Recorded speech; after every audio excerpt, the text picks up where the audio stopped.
Draws on and right, brilliant save indeed! Walsh has scored! Leicester City are in dreamland now! Vardy in the middle, this could be a huge moment! Vardy scores! And it's pandemonium in Leicester! Mahrez with his left, Albrighton with his right. It is Mahrez, it's a good ball in. Morgan's there, it's in! Leicester City score! It is a captain's goal from Wes Morgan, who lifted the Premier League trophy in May. He might have played a big part now in taking Leicester City through to the quarter-finals of the Champions League. Lift the trophy to the skies! Leicester City are the champions of the Premier League! 5,000 to 1.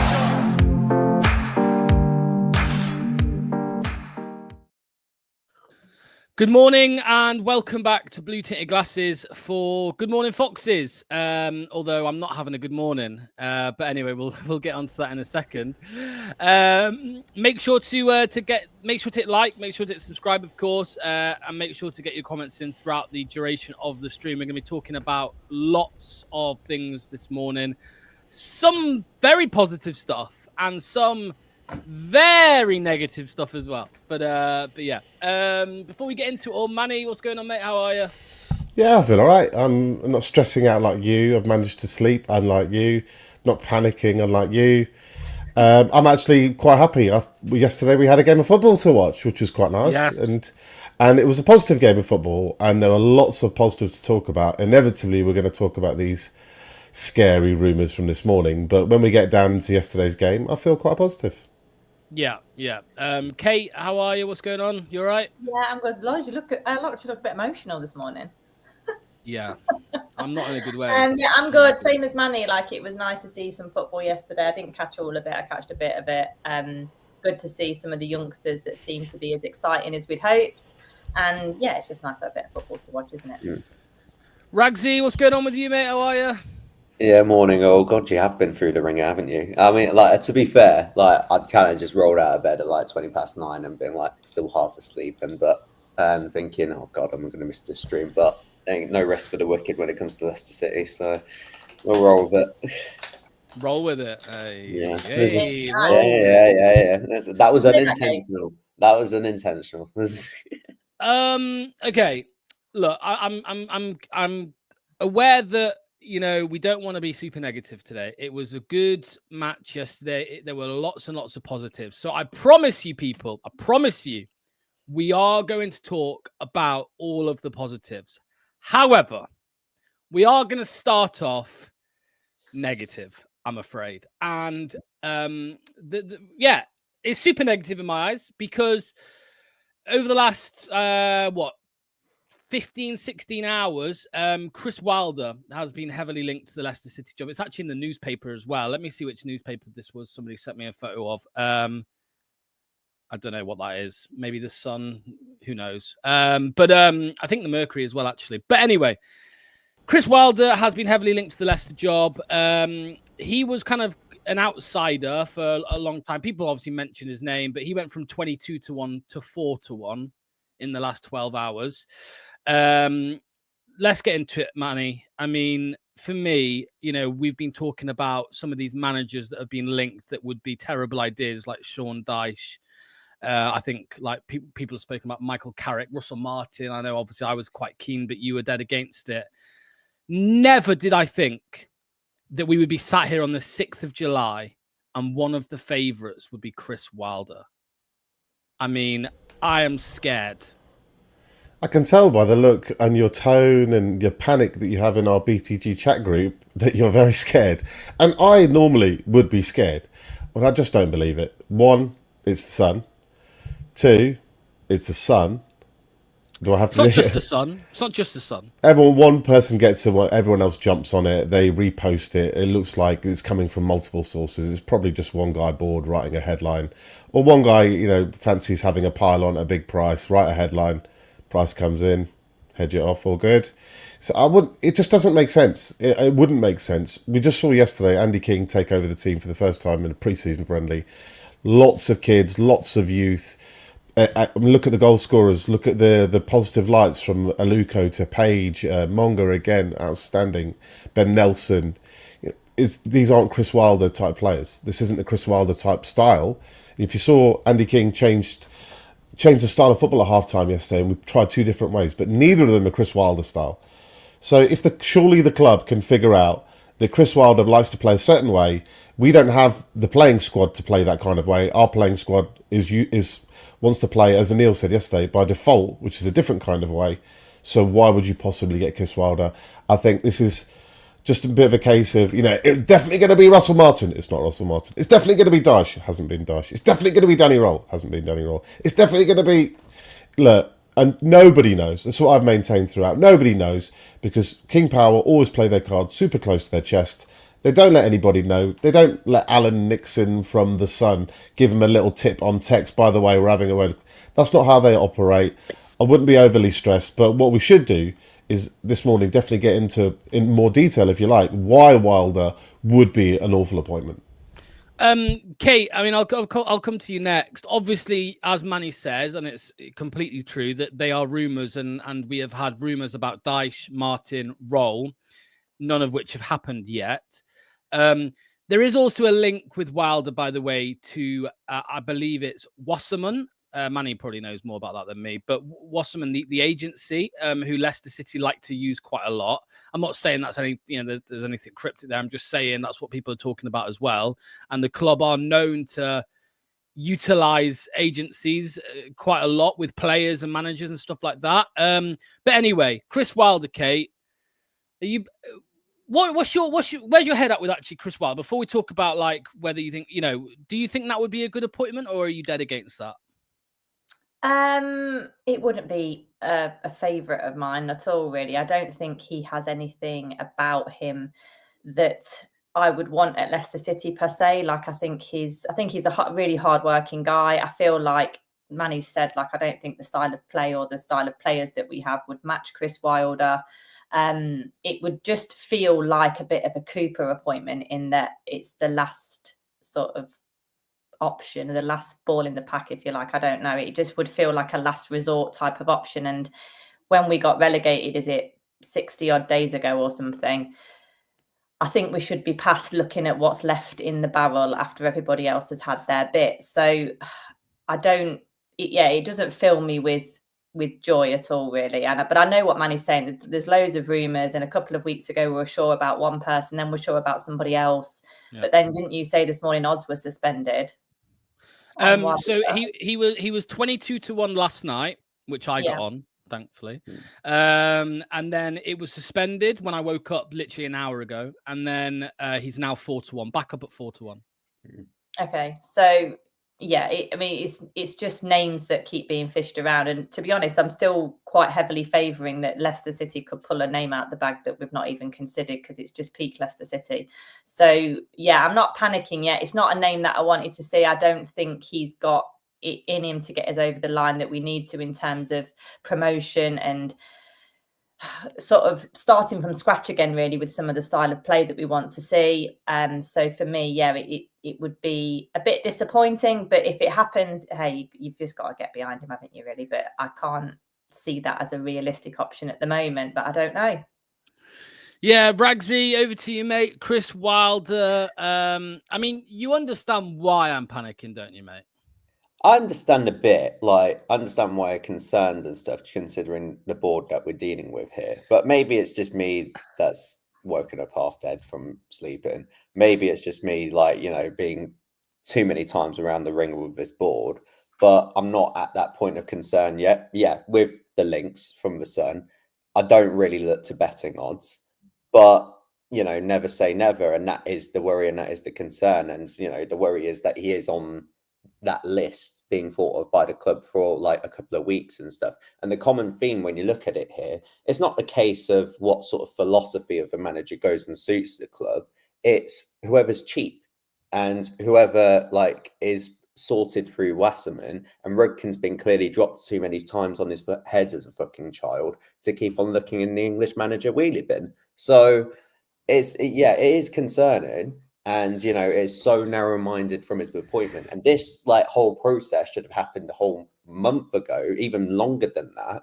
But I'm not at that stage of panic yet because, you know, we've been too many times around with same old managers and stuff. And yeah, we're prioritizing the free agents. Also, like, it just seems a bit backwards anyway, because like, even if you sign a manager as a free agent, there'll be a signing on fee and there'll be agent fees as well. So that's all going to accumulate when it comes to the spending anyway. So you may as well just go out there and just go and get the manager that fits at this moment, especially but if we're in a poor place where we can't even afford £1 million compensation to go and get Danny Roll, then what the hell are we doing as a football club? Like, what the hell are we doing? Like, how can we possibly go ahead and move forward and reestablish ourselves and think that this is going to be acceptable? But like, I'm not at that stage of panic yet. And yeah, I think you're a bit too far ahead. We'll see how it pans out. But it wouldn't surprise me.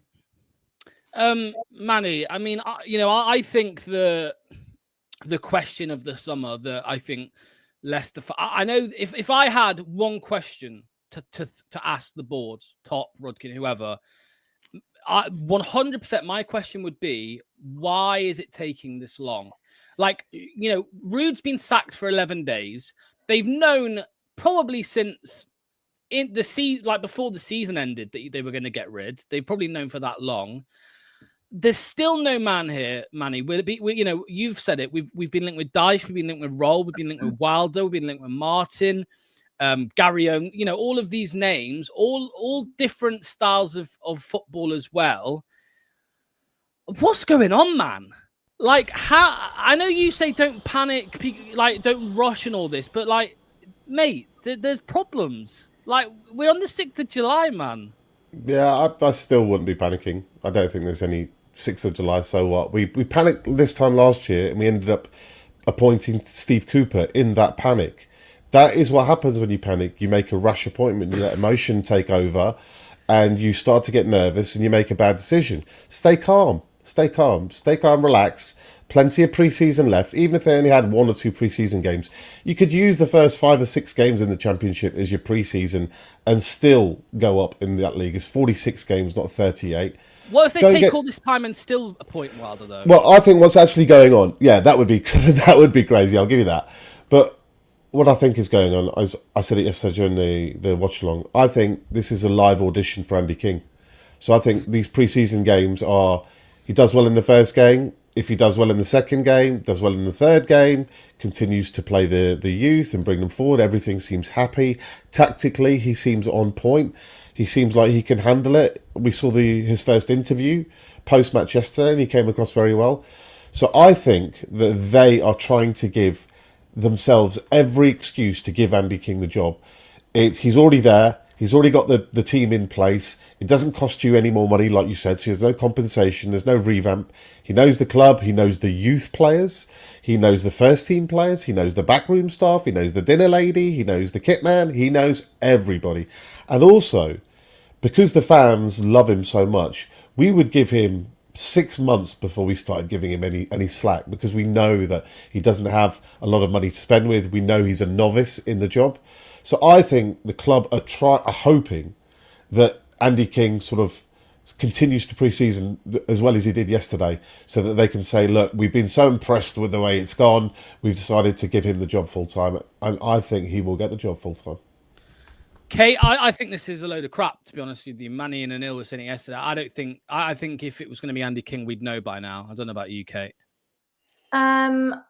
Yeah, I think so as well, because it would be the easy option that would be the path of least resistance. So I can't see that being, like you say, the obvious option, because it would have happened by now. I'm not massively against Andy King, to be honest. When I've read some of what Nigel said about him, and particularly at his time at Bristol, like he was working with the youth and some of the first team at Bristol doing his coaching stuff. And I think Nigel said he's one of the best players to have a highest IQ in the game anyway. And he's actually older than Danny Rowe. And he's played a higher level of football than Danny Rowe. So, you know, he doesn't come unqualified as such.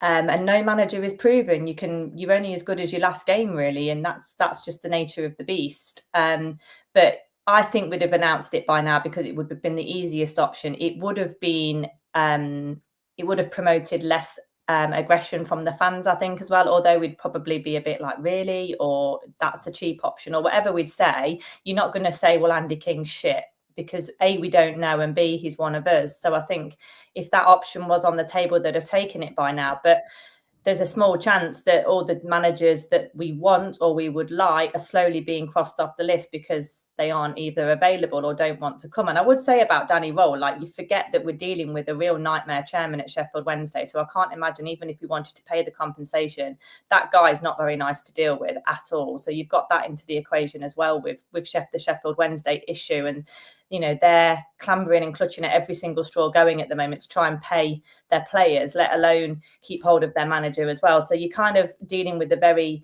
angry monster at the moment with Sheffield Wednesday. So I don't think that's off the table. But yeah, Andy King would have been announced by now, I think. But maybe it's just he's in first reserve. I don't know. Yeah, I was going to bring this up. Luke's in the chat. There we go.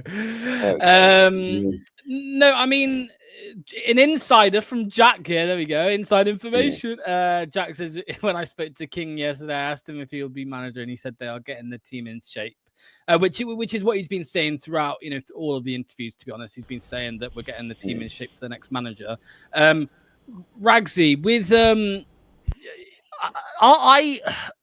just final bits. I want to just go around one more time. Final bits on the Wilder stuff. I think we'd be a laughing stock, Ragsy. Maybe I'm being over the top, and I'm being overly harsh on Chris Wilder. And I know the Sheffield United fans, most of them, really like him, but he flopped at Watford and Middlesbrough. He's been sacked twice by Sheffield United, and I actually messaged Nick from the Sheffield United Way yesterday. I messaged Nick and Hal, but they're real big fans of Wilder, and they were really sad that he was sacked. However, even they said, if it wasn't for like Sheffield United basically appointing him again, they think he'd be managing in League One. That's the thing. I mean, that just tells you everything you need to know. We're already a laughing stock. We're already a disgrace in terms of the operations as to how this board runs. Anybody that can sort of you don't need to know everything on this board. You don't need to be part of the discussions. You can clearly see from the outside, even just you look at the isolated incident and just look how Rude was treated, like whether you think it was crap or not, it's the operations and the runnings of this football club are an absolute shambles. So, and we're just constantly looking at managers that, let go by Middlesbrough or let go by Sheffield Wednesday or let go by Burnley. And it's just and we're trying to, I could sit here and understand if we're getting like Liverpool sloppy seconds or Chelsea sloppy seconds. But when you're looking at these dead clubs like this and you're using that as like a point to move forwards, you're just broken. You're just something there is just broken. So, I can't sit here and contemplate. I can't sit here and understand the same decision. And considering how Cooper went as well, and you'd think they'd learn from that, but clearly, again, they've been dropped on their head too many times. And the worry is that they're using. I don't think they have King in mind as their manager initially, but the thing is, I think they use him as a failsafe. I do not want him being put through the ringer. I love him as a player, but he does not have the credentials to be a coach yet. He does not have the credentials to, and even to be a manager and stuff. Okay, you could step foot into it and you could trial it out, but this is too big of a job to be thrust into. And we've got too much for a manager to basically go and run the club. And I don't want him being dragged down with this mess and him having to deal with too much because it's overwhelming. We've already got a situation with player powerism as it is. You then got to thrust him into be dealing with John Rudkin, and I wouldn't wish that on my worst enemy. And he got an owner that's part of a business that is at the minute on the verge of bankruptcy, unless if it's not dealt with in the summer. So you got such a mess, and you need someone with clear ideas and clear intentions to move forward with it. We're all sitting here and thinking Danny Roll was the ideal favourite, just considering he already has experience and stuff. That's the way to go, but they didn't look beyond keeping that same philosophy that Danny Roll had to then venture into European markets and try and see who else is out there that can match the philosophy and suit us as a football club and see how we move forward from it.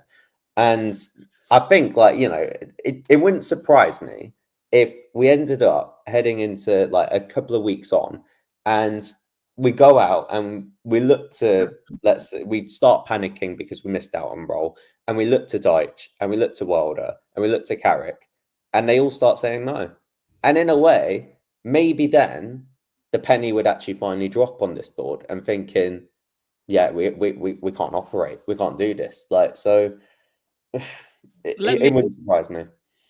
Manny, let me I'll just finish with yourself and Kate. Let me come to you first, Manny. There is a chance though that this is just I've seen a couple of people say this. Maybe if they do want Roll, this is one of those leak stories to actually try and put pressure on Sheffield Wednesday and Roll, because they need the money Wednesday, by the way. If we are willing to pay a little bit of compensation, they need all the money they can get. And if they are being difficult, negotiating, whatever, maybe this is a story to try and move that along. That's a possibility. There could definitely be shenanigans going on behind the scenes in all kinds of directions, and exactly, who knows? This is why I try to stay pretty relaxed about all these rumours. I like when we have one of these links that I think is bad for the club. I think it's a useful exercise to try and go into the explanation why you think it's a bad fit and why it doesn't work. But I'm not. I just don't think that Wilder it would be on our radar. It doesn't make sense from previous managers they've appointed. From even sort of Dean Smith and Steve Cooper tried to play a little bit. Maybe a bit of counter, a bit of defensive football. But this is proper, old school 4-4-2. Who fit long? Well, not exactly. Exactly. I watched the playoff final against Sunderland, and Sunderland young.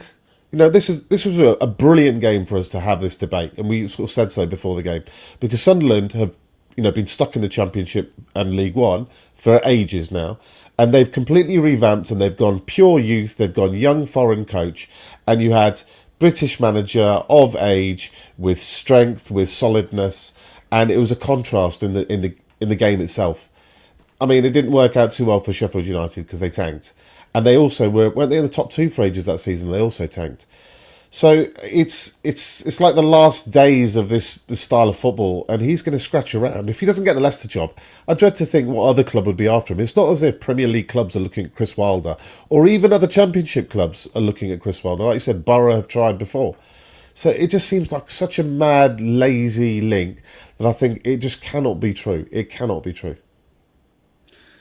Kate, finally on Chris Wilder. I saw a comment here which I agree with. I mean, somebody said, Roll, this person believes Roll has a low floor but a high ceiling. Dyche has a high floor but a low ceiling. Wilder, low floor, low ceiling. I mean, do you think Wilder is... I think it's the least exciting out of every single... Russell Martin, Sean Dyche, Danny Roll, Michael Carrick, Andy King. I think Chris Wilder's like bottom of the list. Like bottom of the barrel. You're getting very stressed there, Locks. Very, okay? Yeah, very. Yeah, I mean, well, when you get to that kind of age that Chris Wilder's at, you are what you are, and your potential is fulfilled, isn't it? Like, you know what he's about, he knows what he's about, and that's what he brings to the table. He's not going to change his ways, old dog and new tricks. So Roll's obviously got the higher ceiling because he's got greater potential. He's very early in oh dear.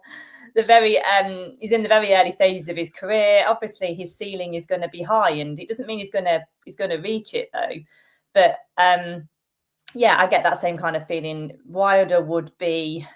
I don't even think he would be seen as a safe pair of hands. Like you could kind of maybe get that impression with Dyche. Dyche he's got form, Dyche, of whipping changing rooms into shape and just being a bit firm and forceful when it needs to be. I'm not saying that necessarily works with the modern footballer, but I think that is what a bit of Leicester City need. There's an arrogance and laziness about our squad, and that's been it rotting for a couple of years actually. And I don't think Wilder would even sort that. He's not this kind of archaic disciplinarian.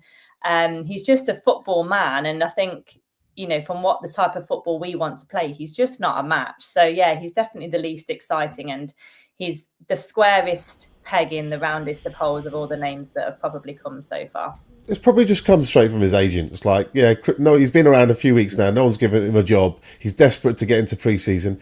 Hey, do us a favour. Go and give Alan Nixon, your mates with him at the Sun, aren't you? Get him to put a little story about his Leicester. Throw it in there.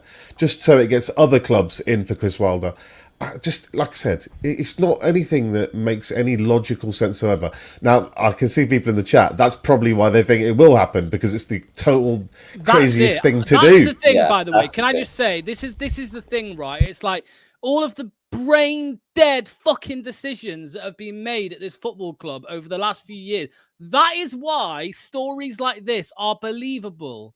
Like, if none of these stupid decisions had happened before, then I would probably be sat here saying, oh, well, they won't do that. They ain't that stupid. They are that stupid. They actually are that stupid. This time, 24 months ago, they were in a similar situation and they thought about it. And however, by hook or by crook, they came up with Enzo. You can't have the same thought process again. Well, and then how they've tried two different ways. So what is the logical thing to do when you've tried two different ways? One way works and the other way doesn't work. So they're not going to repeat the mistake. You can't be that daft. It's impossible. Yeah, they might surprise you again, Manny. That's the thing. That's the worry. Like, I think you're right there. I think it has been brought up by Wilder's agent to then put a link in through to the scum and stuff. But then, like, this board, like, just because they're desperate and they're so far late in the process of this managerial appointment, that they will latch on to any sort of name just to fill a list at the minute. So that is the worry moving forward. It being like, it's not anything at the minute, but it could lead to something. You hope it doesn't, and you hope they have sense, but I don't trust this board. Similarly, Roll could be like Potter and just not pick up his phone, lead you down the garden path. You think it's all but done, and then Potter just didn't pick up his phone. And that's like Martin and Wilder and all the other managers that we don't even want. So, as a serious point, though, for any manager, like, let's say you were the manager and you were being linked with a job, and maybe you were being linked with other jobs as well. Now, you quite like to go to Leicester. It's the 21st best option in the country, right? And it is always. So it is. It's always the best. It's the best job outside the Premier League, because even if you have to wait 12 months, look at the infrastructure, look at the history, look at the financial potential, look at the youth that we have coming through. That's an exciting job to take. However, timing might be an issue. You might say, I like that job, but just not right now. Maybe you've got an issue with Rudkin. Maybe you've got an issue with lack of finance. Maybe you're worried about losing lots of players. Maybe you're worried about points deduction. There are lots of concerns with that excellent job in the short term. Maybe you just think, maybe I'll revisit it in a few years' time and have a look at it then. Certainly, we were linked with Brendan once. He didn't get the job, and we came back for him, and Dean Smith, or often Odson Edward. We were linked with somebody, and then we revisit them 3-4 years later. It might be one of those situations, and we don't know. There's a lot of things to have clarity about. What is our points deduction? Which players are going? So far, we've had 0 ins and 0 outs. So what is our playing squad going to look like? And I just think, with all these kind of questions, the club are going to go, well, Andy King's already here and the boat's not being rocked and nobody's kicking up a fuss and everything seems quite happy. And I just think, I'm at the moment anyway, this could change, but I think the next week, maybe 10 days, are telling. The next 2 fixtures. If Andy King takes the next 2 fixtures, I think he'll be our manager, because then you're leaving it not enough game time pre-season to try and get your ideas across to the new squad. So I think in the next 10 days, we'll have our answer. If nothing's announced in the next 10 days, couple of games, it's Andy King. If obviously something is announced, then we'll go in a different direction. But the other stumbling block is whoever comes in, you are insisting that you want Andy King and probably 1 or 2 others to remain high up in your coaching staff. It's not like a new manager can come in, put Andy King back with the youth team. We want him to stay with the first team squad and try and bread him in to be part of our future moving forward too. Right. I'm going to come to you next, Kate, with this. So yesterday, I know you said you didn't see too much of it. However, this was the first half team sheet that we got yesterday afternoon. So Stolarczyk in goal, Ricardo Pereira, Okoli and Ben Nelson, partners at the back, Luke Thomas on the left, Harry Winks and Oliver Skip, and Michael Golding as well, in midfield, and then Wanya Marcel, Mavididi and Jake Evans. And then in the second half, we saw Steve Bowser, I want to say, James Justin, Aluko, Cody, Christiansen, Samare, Paige, Alves, Joseph, Monga, and Thomas. Now, Kate, that second half was by far the most exciting. And it was the team where some of the performers, the best performers in this game, you look at, let's go straight into it. Lewis Paige, because I know we all want to talk about Lewis Paige. Kate, are you aware of Lewis Paige? Were you aware of him? I've heard his name, and I think he's played a couple of the academy games that I've been to watch. But to be honest, when you go and watch these academy games, as much as you're on the lookout for potential new talent, you're also looking at the names that you know. So, like Marcel, Marcel has seen play quite a few times. Alves has played. Braybrook has played. I think Reiki played as well. Like, you look at those names that you know to see, are they going to come on? I think I saw Nelson a couple of years ago as well. Like, you look at those names that have kind of been mentioned already. And I do remember Paige being on the list, and I just can't remember what he was like. But yeah, I've watched the highlights back from yesterday, and I saw the last 10 minutes, which seemingly was quite the right time to turn in. But yeah, he looked, what a left foot he's got there as well. And it was great to see some of the youth, because sometimes you see the youth come on, it's not very cohesive, is it? But this youth seemed to know each other really well. Some of the play that they were doing was really slick. And yeah, great finishes from him, and an exciting prospect, really. I don't even know how old he is. How old is he? Is he 17? 16. 16. I'll double check. He is. He's exciting. Someone said there, like Silko being miles better than Daka. We've got some of these youth players, which I know it's with trepidation because they're so young, but because last year's apparent seniors were so poor, some of their places are really under threat. And if you're good enough, you're old enough, and just get them in. I mean, 46 games is a different kettle of fish, granted, and you will need to manage that. And you also need to manage their development, because you don't want to peak too soon.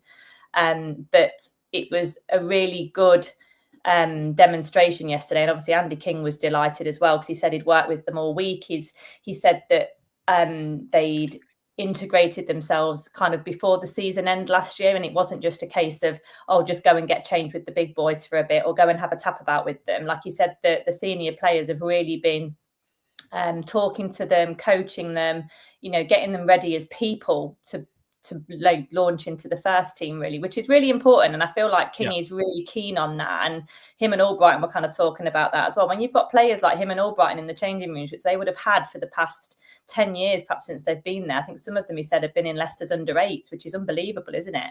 It's gonna do you well, I think. Yeah, I mean, Ragsy, we had some bozos in our chat yesterday during the watch song saying, it's Peterborough. Oh, actually, talking of bozo, bozo alert. No, we pulled that out yesterday. But no, we had some bozos in the chat saying, it's only Peterborough, it's only a friendly. But I think with what we had to experience last season, what we had to watch every week in, week out, Ragsy, some of the players that were playing, I don't think it really matters. Like, it's the first game of preseason. We're seeing youngsters having a run out. And as I said, that second half team, the players in there, they were outperforming the players from the first team. Like, much better, like Jerry Monga, for example, and Lewis Paige compared to Oliver Skipp or Michael Golden. Like, Michael Golden was good, but Lewis Paige was on another level, and he's 16 years old. It's exciting to see. Yeah, you know what? I think out of all the negativity, this is really promising to see. And and that's one thing I will sit here and credit King for, and probably why I'd want him, if it came to it, over like the likes of a Wilder and a Carrick and stuff like that. So I really, first of all, like, I was monitoring that Okoli Nelson partnership. I really like that. Nelson was solid. Nelson was he banging. looked solid, composed. Honestly, he could have walked into our team last season and it was far better than what we had. So that's still promising to see. It looks kind of like a good team. I think that sort of first team, if King was to sort of set out first team heading into next season, I think it would be pretty similar to that. I think the left back you got to address. I think maybe a couple of midfielders in there. But then you still got like Fatwood to then hopefully get back to fitness and stuff, and then he can come back into the team.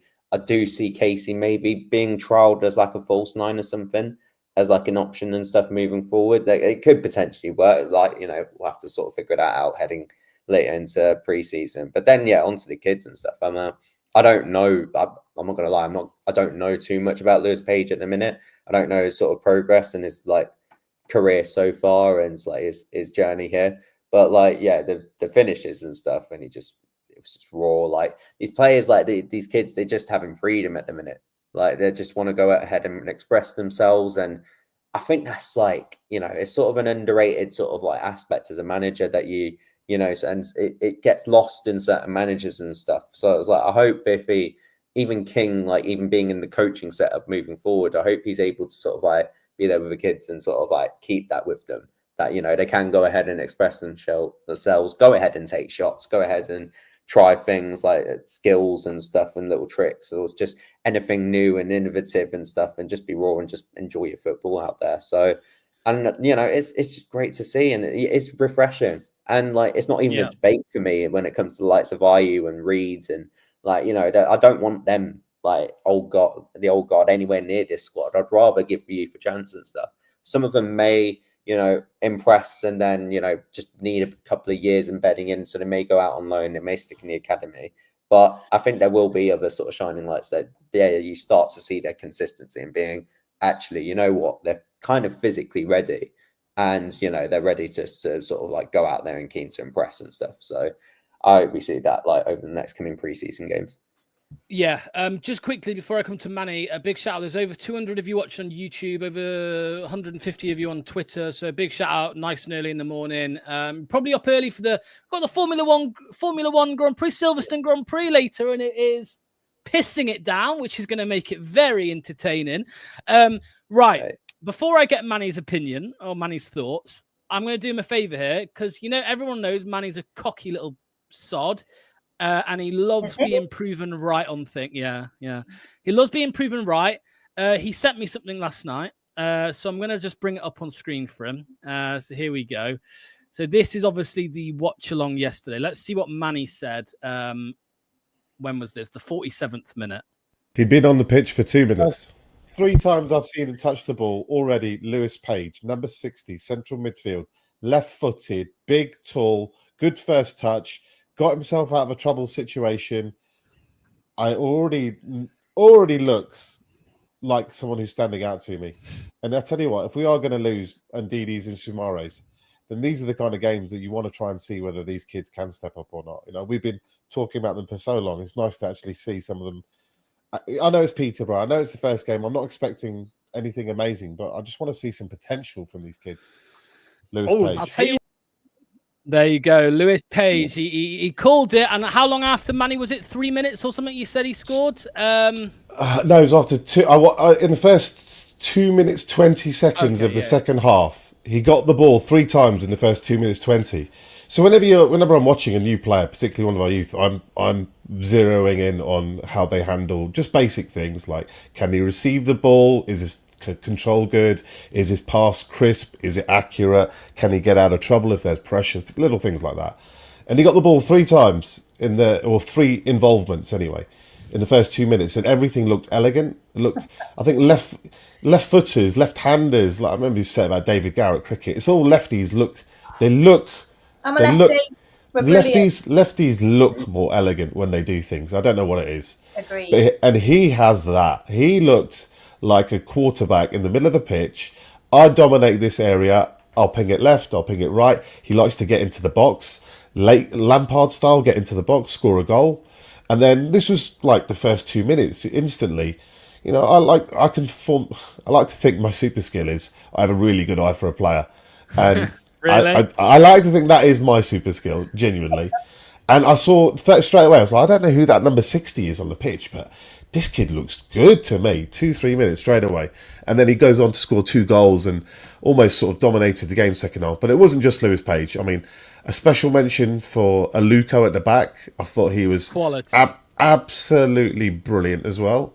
What a talent he is. Centre-back.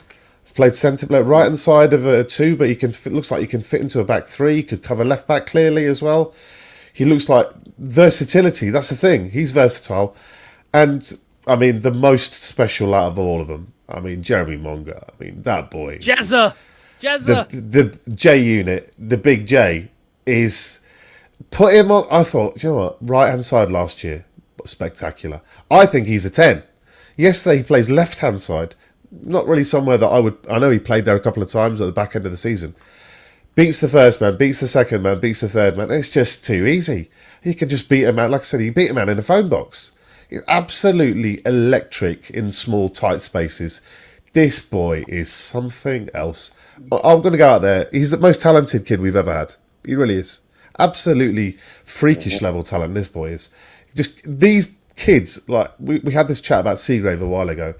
It's the last of the Beaver Drive crew are like Alves and those kind of guys who came on with him. And now this first gen of Seagrave guys, like Kate said, they look coordinated. They look like they played together. It's not just an individual. They can actually link up as a unit. They know where they've already been playing together for a little while.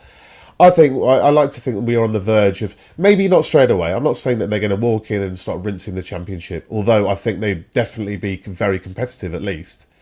But the future looks bright. The future looks like we've not just one. We knew about Evans, we knew about Monga, but now we can confirm, that's the big thing, we can confirm Aluko is up there. We can confirm Lewis Page is up there. That's at least 4, and we want to see a bit more of Cartwright and maybe 1 or 2 others, but boy, 16, Lewis Page.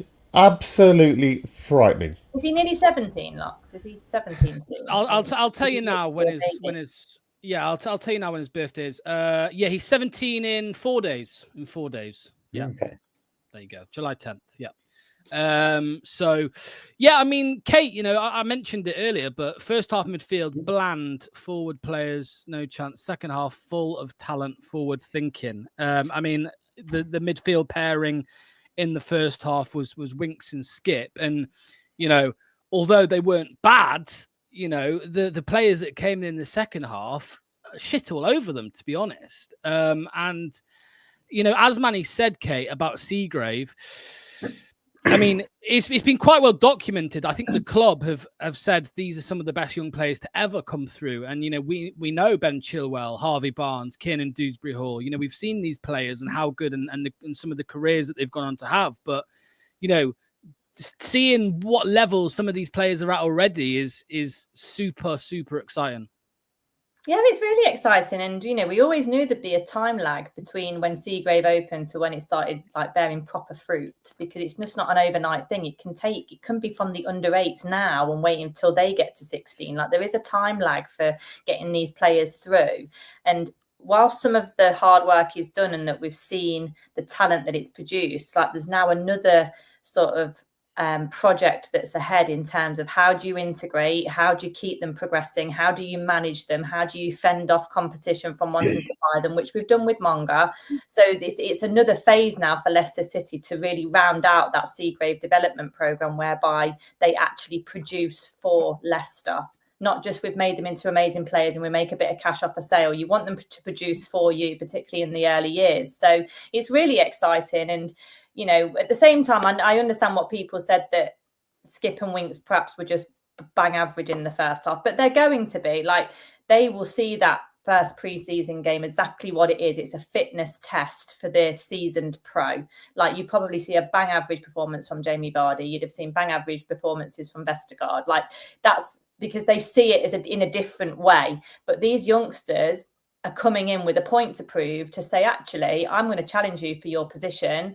And it's a completely different mentality. And that's probably why you saw a bit more difference in play. You want to see guys scoring goals because that's how you get your name on the team sheet in certain attacking positions. So they will have approached it differently. But I'm hoping that with some of the more experienced players, because Winks was Rolls Royce in the championship for us. And I will never forget that, because he was quality. And I think he could be important this year. But it's always nice to know you got to keep looking over your shoulder, mate, because if you don't pull your finger out, someone is going to take your place and we're going to risk them for one game and see how they get on. So I love healthy competition. I think it's been absent for so long in Leicester. For so long, it's kind of been Ndidi first on the team sheet, or Winks first on the team sheet, or even Vardy first on the team sheet, because there hasn't been that competition and that threat of your place. And it has really brought about some complacency in the team. So if that can blow away some of the cobwebs in that regard, then that's brilliant. Ragsy, there's a comment here from Adrian. We need a young championship side to loan our young players to. Hang on, we've got one. Why loan them out? Why can't they play for us? and grow as a team together. Hashtag Deadwood out. I mean, no one's saying that these players are going to be able to play 46 games. I mean, even Manny said that, although I think Manny would love to see them play 46 games. However, we talk about, the problem, I say this quite a lot, is that the problem with the transfer window now as well is that the good players are going to be the easy ones to get out. So like Hermanson, Bilal El Kanu, they would be the easy ones to get rid of. The difficult one is the older players. But, I would much rather have these young players as the backup to... Exactly. Yeah, I completely agree. I think and honestly, I think like yesterday, if you would have put a team out of our academy and faced them up with our senior squads, I reckon they beat them. And that's the reality at the minute. I think, and Kate's alluded to it, like they're hungrier, they've got a point to prove, that they'll learn, they'll like actually want to latch onto information rather than just be like accept their sort of level and like take liberties out of the club and whatnot. So honestly, I'd rather be in the position where we actually go and keep our youth and actually start using them, because I want to give them proper pathway into the first team. And considering we are now a championship club anyway, I'm like, yeah, well, you may as well play them in this league. Like, you may as well experiment. You may as well actually because if we can, rather than save the time of sending them out on loan. I think the worry is just the physicality at the minute, and it's different with every single sort of like academy product at the minute. It's different with every kid. They're at different stages of their journey, so you just got to try and assess it over the course of preseason. I want to see them as much as possible. I don't want to see any of the old guard. I'd rather stick them in the academy, and they probably with the Premier League 2, and we ended up going on and nearly winning it and stuff. They'll probably get us relegated, that senior squad. But I just want them honestly, when it comes to some of these players in our senior squads, I wouldn't even if they randomly bumped into them on the street, I don't resonate with them. I don't want to know them. But there's kids there that will relish this chance and will relish an opportunity. And also moving on to, I think an example of a loan actually working and stuff. Look at Silko Thomas yesterday. Look at the finish from him.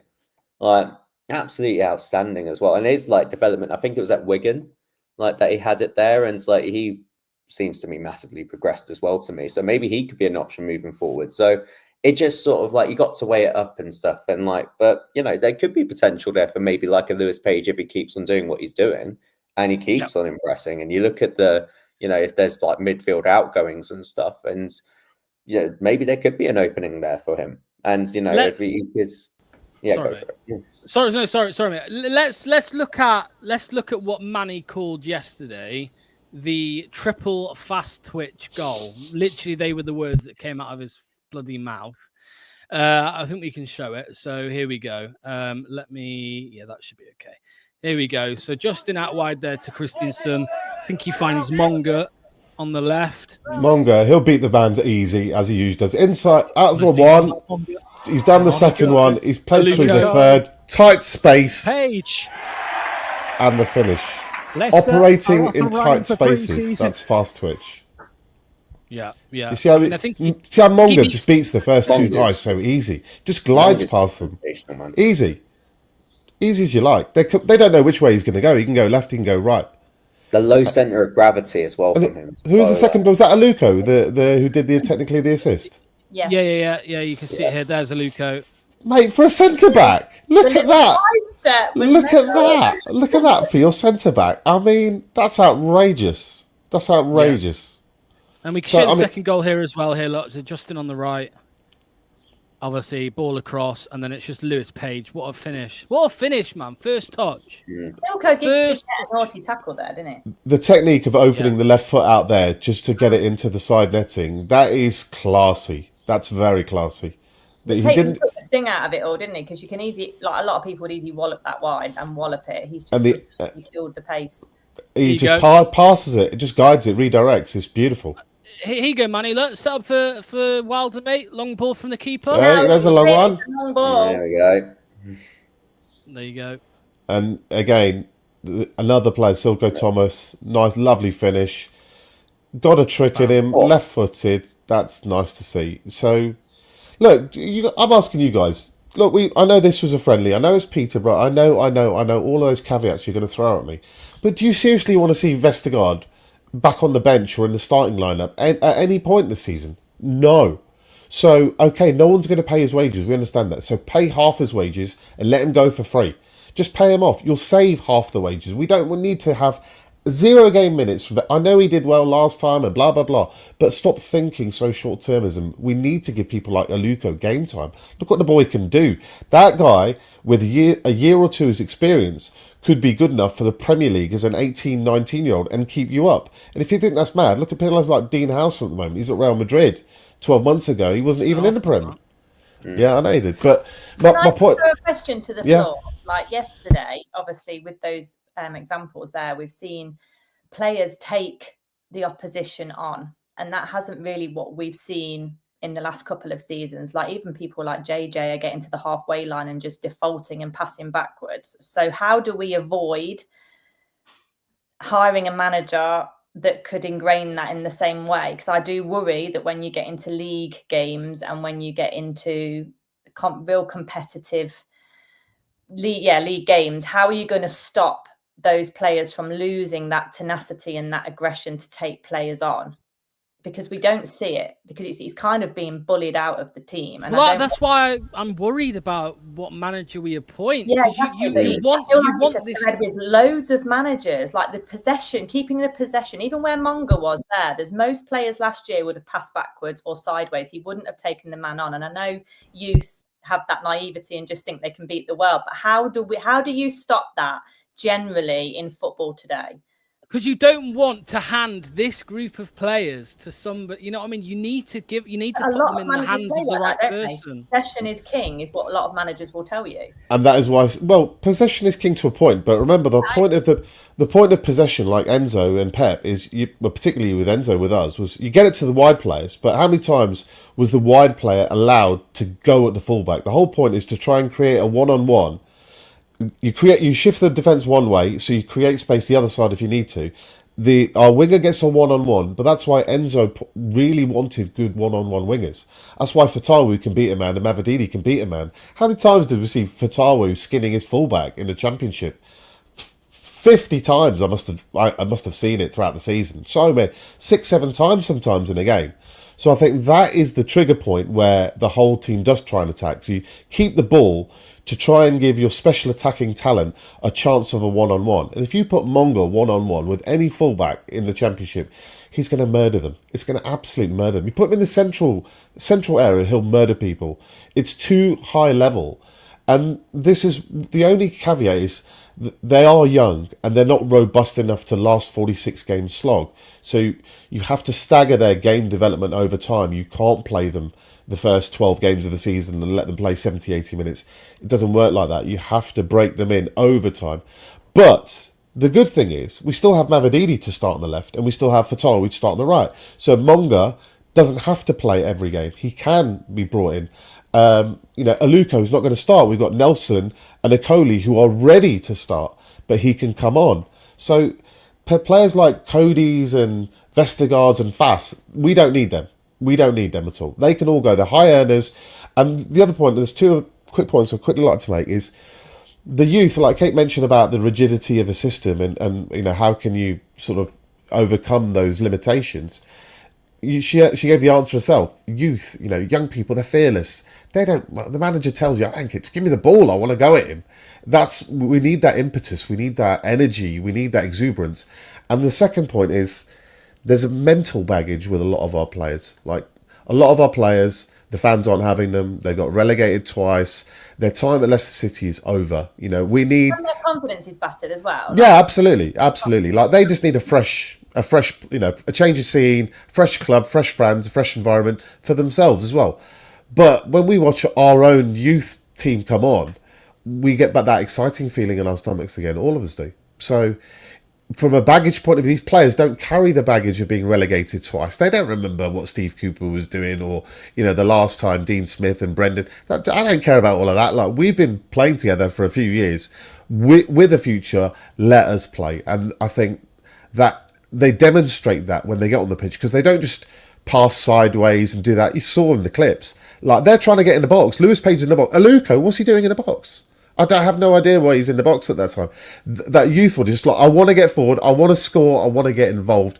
And I think that is just perfect for what we need at the moment. Yeah, Ragsy, anything to add to all that, mate? Yeah, no, completely agree. Like, just want to see more youth. Just want to see them being given a chance. Tired of the old guards reiterating the same things. I think, like, we don't know what sort of, like, is going to happen when in regards to King Power. We'll find out over the course of the next couple of months and stuff. Well, what they plan to actually try and, like, stifle this situation that they're in.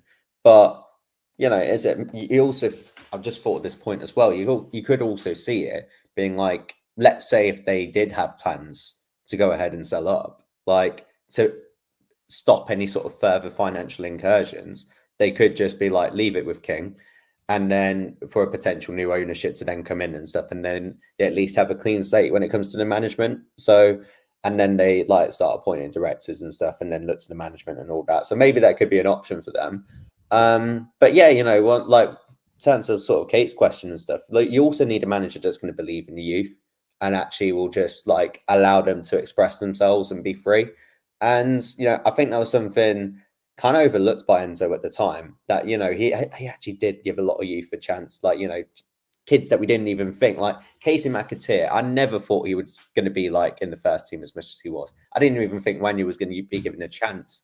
And like, he wanted to with Will Alves, he wanted to with Brave, but because of their injuries and stuff. And like, you know, and then he built up a system, and possession is key to an extent and stuff. But we needed that because we're going to be up against teams that are going to be parking the bus against us, that are going to be robust, that are going to try and start our attacks wherever we go. So we need to think of multiple ways as a manager, like in terms of our systems, to be able to go and break deep box down. So that is going to be necessary for a manager moving forward.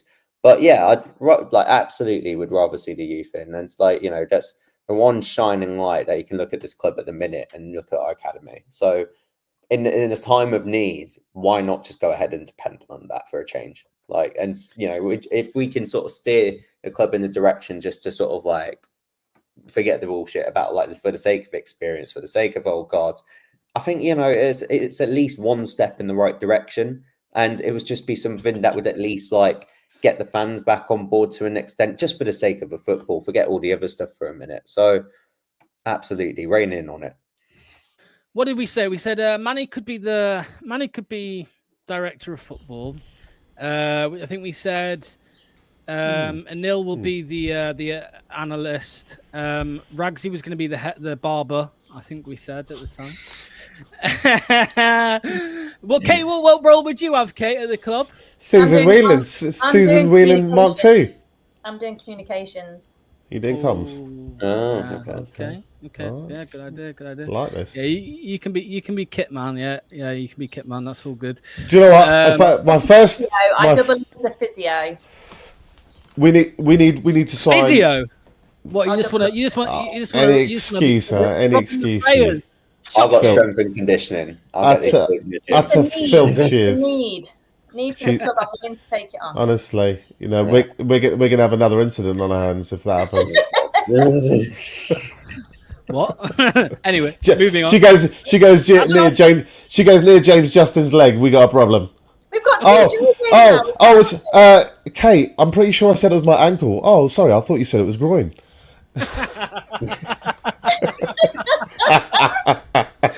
Easy mistake to make. They're close. They're on the same body. I mean, what's the girl to do, man? What's the girl to do? That's true. Yeah, anyway, I don't know where my head's at now. No, last question for you all. Let me ask you this, Kate. It's not about JJ's leg, I'm afraid. Let me bring it up. Where is it? Here we go. Now as well to get our heads into. Ian asks, how will we stop their heads being turned when, you know, the big clubs come knocking? Let me ask Kate first, and I'll come to you, Manny. Go on, Kate. What do we do here? Because I always say there's a food chain in football, and we're nowhere near the top of it, and we never will be, and that's just how it goes. But what can we do? I think you can try and play the type of football that suits the players that you've got. I think to make sure that they enjoy their football as much as possible. I think you need to be regularly playing the players that do get you the results. I think Leicester do some of the touchy-feely stuff behind the scenes really well. Obviously, we've really looked after Fatawu this last year. I think the rehab system is really good, and that's because Seagrave is a bit of a hotel complex. And I think that's about all you can do, because you're never going to stop it, and you can't ever blame somebody from moving to a club that arguably has deeper pockets and European football and seem to escape the claws of the rules, unlike us. So I think that's all you can do. You just need to make sure they're made to feel king of the castle where they are, if they're worth it. And some of the others you just can't do anything about. You can't get in between a player and his agent. It's an impossible task. And these agents are always out for the money that they can get as well. And Chelsea pay the big bucks. So there's not a lot you can do to a degree, but just make sure that you play the style of football, progress, and hire teams to support those players as well, buy players in that also support that style of play. And that's all you can do. Like with Jamie Vardy, he was obviously a rarity, but he primarily stayed because he was king of the castle and we were playing football that suited him. And, you know, these days, if you're in the Premier League, whatever wage is great. If you're a good player, you'll be on 6 figures a week anyway. So it's whether the football is important to you. And if playing football isn't important to you, when you want to just sit on the bench and only play the odd games for a Manchester City or a Chelsea or a Liverpool, then we probably don't want you anyway. Your heart's not in the game. Your heart's in your wallet. And that's not something that I would like to see Seagrave produce. So we can do stuff to a degree, but at the end of the day, you can't blame people for wanting to play in arguably a top 6 team when we're just nowhere near that. Let me ask you, Manny, because we're not talking here about, I don't think any of us have a problem with a youth player reaching their peak and getting sold for 60, 70, 80 million. I think, we understand that's a good thing for the club. That's not a negative. But we're talking more about even younger, right? We don't want to lose Jerry Monger even in 2 years' time. We want him to stay for 3, 4 years, 5 years, get to that optimal, selling price, and then we can move him on. How do we stop them from going too soon? Well, take care of them, obviously. Give them game time. Give them the right manager that will utilise their talents. Make them feel valued. Make them feel loved. Get the fans integrate behind them. Get their family on board. That's a big thing. Get their agent on board. But in the end, you have to accept that if say someone like Jeremy Monger is, let's assume he keeps progressing where we think he'll progress. At some point, not in the too distant future, probably early 20s, he's earned the right to play at a bigger stage. He could be playing at the very biggest stage if it all works out well. But what you've got to make, and there's nothing wrong with that. There's nothing wrong with that, by the way. I, as an individual, I'm a Leicester lad. My dream is to play for Leicester City or manage Leicester City or work for Leicester City or whatever.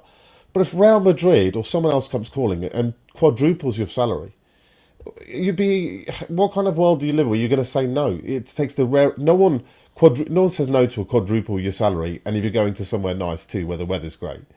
You're not going to complain about that. But what you should do is make sure you get compensated to the absolute maximum. So Harry Maguire, brilliant job. We really squeezed every single penny we could out of that transfer.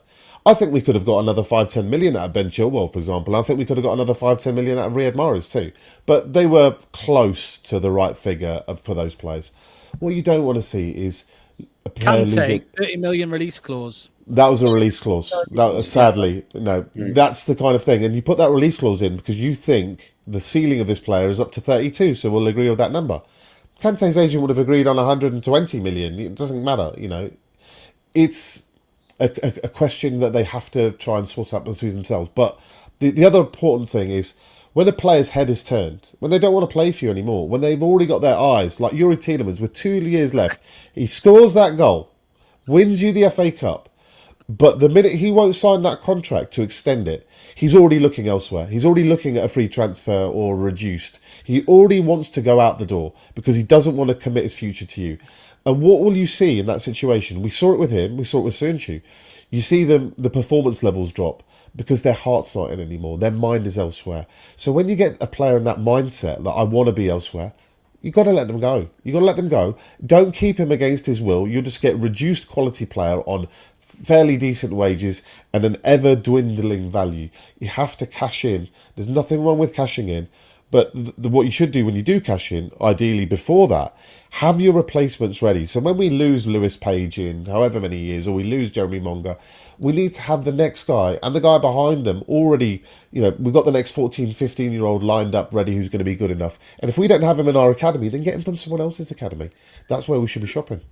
Let me come to you finally, Ragsy, because I always tell this story, but the Nyoni guy, Trey Nyoni, who went to Liverpool, I heard about a year ago, whatever, and we've told this story so many times, that when he sat down with Leicester and Liverpool, Leicester just spoke money. They just talked money to him, about how much they were going to give him and blah, blah, blah. Whereas when he went to Liverpool and spoke with Liverpool, they gave him a full pathway, to the first team, and ultimately he chose Liverpool. And I'm not saying that if we'd have done the same, he would have, he could have still gone to Liverpool. But I'm saying we didn't do the right thing. We didn't do everything we could to keep hold of him. And as far as I'm aware, we still haven't received any money for him. It's still like set to go to a tribunal. And with that tribunal, I read yesterday that they can't, because he's made first team appearances now, right? At this point, but apparently in the tribunal they don't take any of that into account. They only take into account what he did at Leicester. So we'll get pennies for him.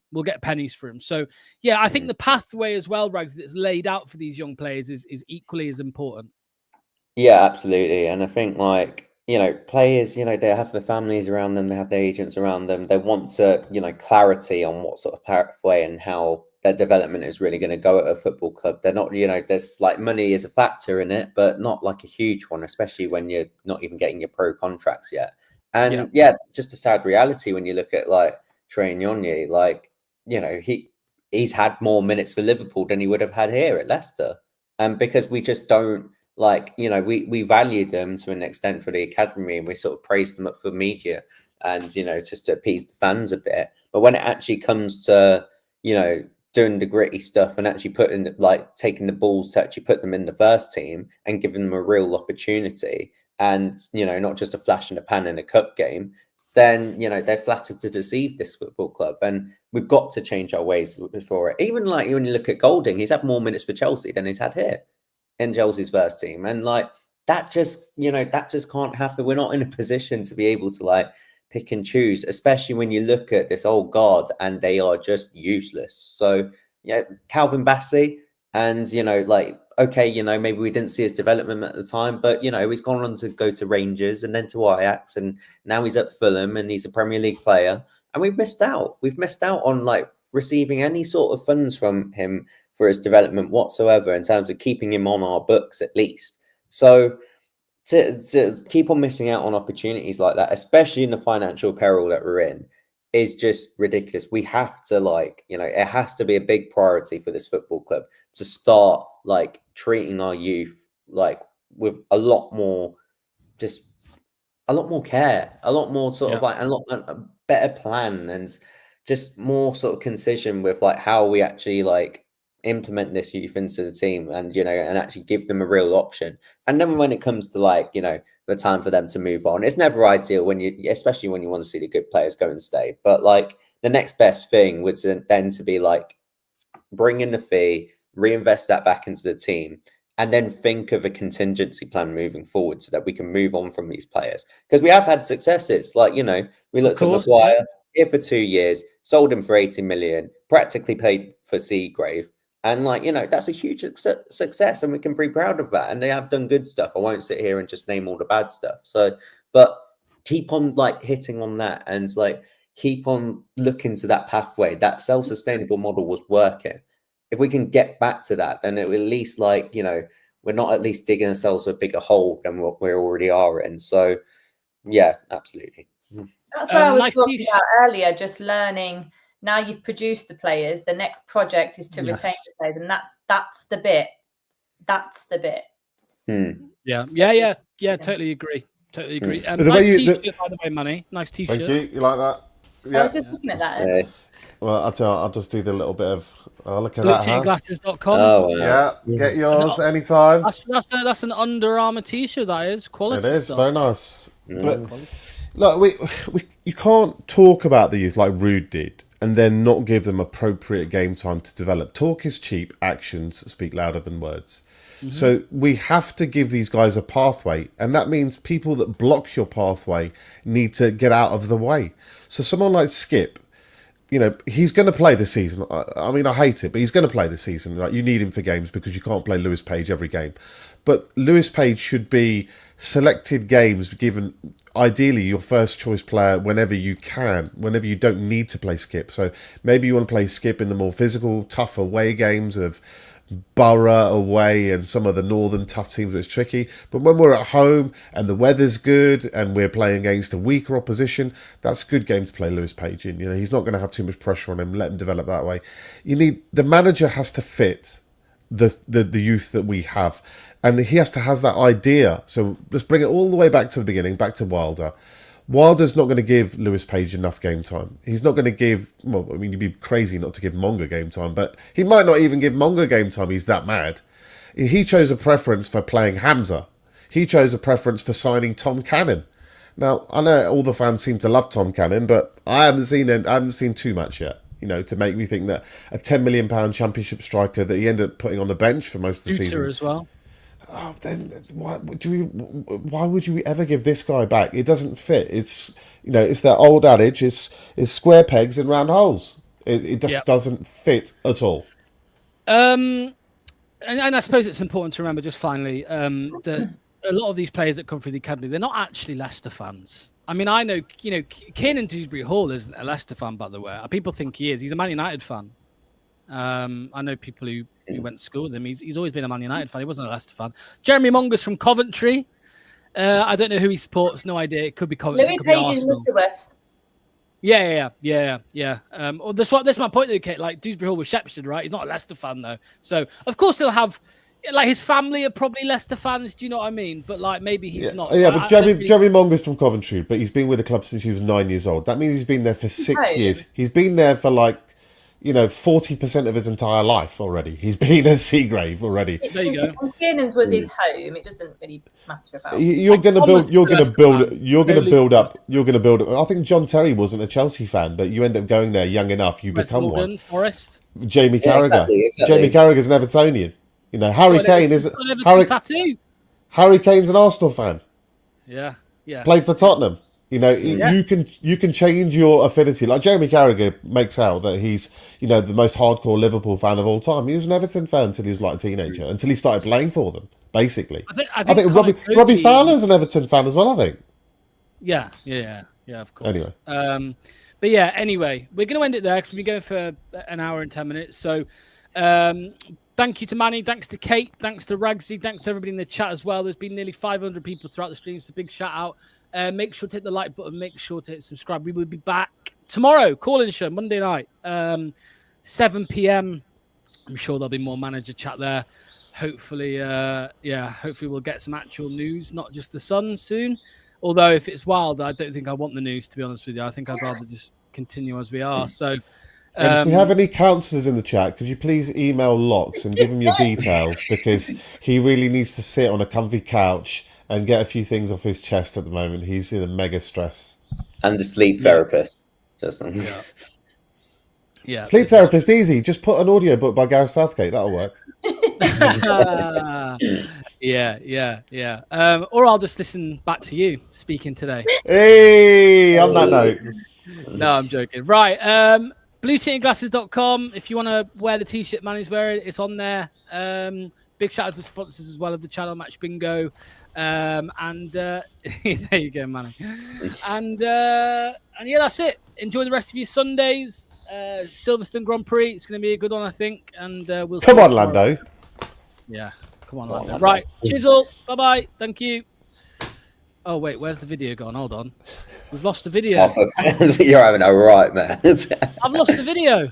Extra time. We're in extra time. Oh yeah. Yeah, here we go. Bye, everybody. Thank you to today's sponsor, Match Bingo. Over 200 grand has been paid out to players so far by taking sports betting, football and bingo and combining them into one brilliant app. Make sure to get your bingo card for any Leicester game in the upcoming season by clicking the link in the description or via the QR code on screen.